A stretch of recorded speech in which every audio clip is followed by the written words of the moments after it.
Hey, what's going on out there, everybody? This is Sammy Leggett here representing Team JVS, here to give you guys another review for TIFF 2022. This is Love Life. This is Kôji Fukada's film. The baseline of it is you got Toka. Toka has a son named Kita and a husband named Jiro. They seem like a happy couple.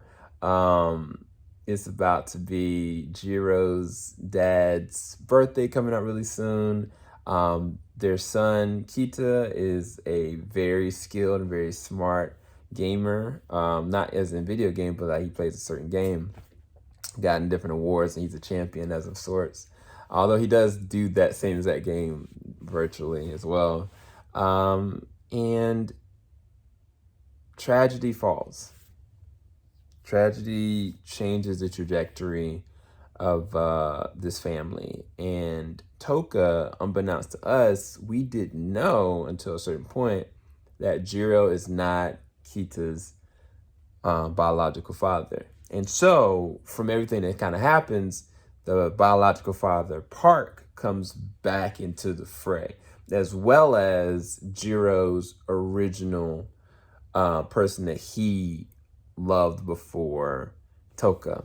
Now, I know that's a whole lot. That's a whole lot in the handbag, and it sounds like One Tree Hill meets OC meets everything in the free world, but it is very complex and very layered. The reason why it's so layered is because it's a unrelenting ride, specifically for the character and the actress playing the character, Toka. Toka goes through it all. Like you get the metamorphosis that why she is the way she is, how her son Kita came to be, what her past relationship was with Park, and what it really means about her. I think that Kôji, as a director, wanted to, because he wrote this as well, I think he wanted to show how in just one thread of a line, you never know how that line was created.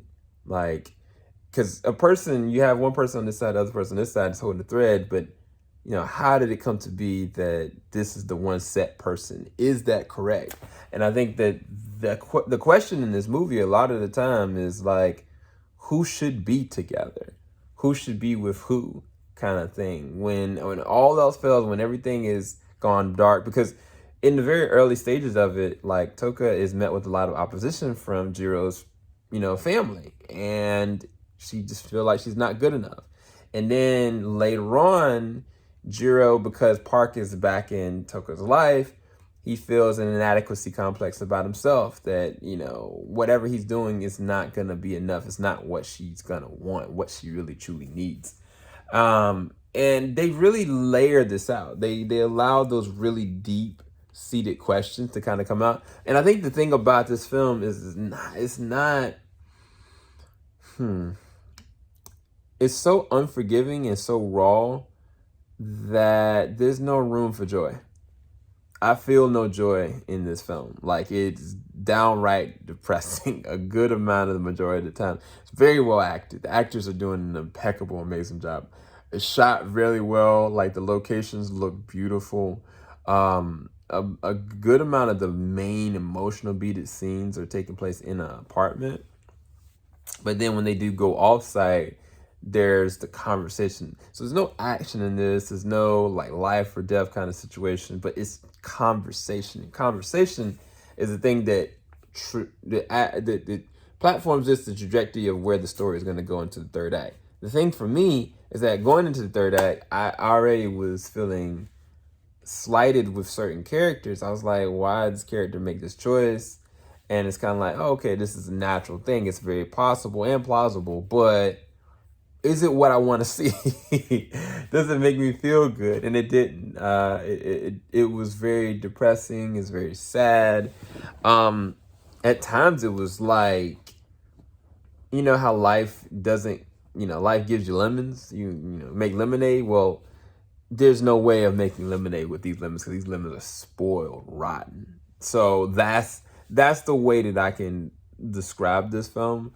So everything else works. I mean, even down to the soundtrack, some of the songs in it was actually really good.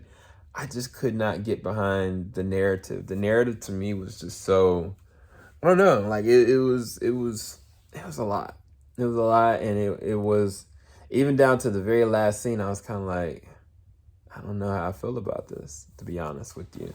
I rate this at a 6 to 6.5 out of 10. It's not one that I would go back to see again, but if somebody did want to, see how the narrative played out, definitely would recommend you go and check it out at least once. Make sure you like, subscribe, hit the bell button. Thank you so much for watching. Keep it locked. JVS, we ain't gonna stop. Peace, guys.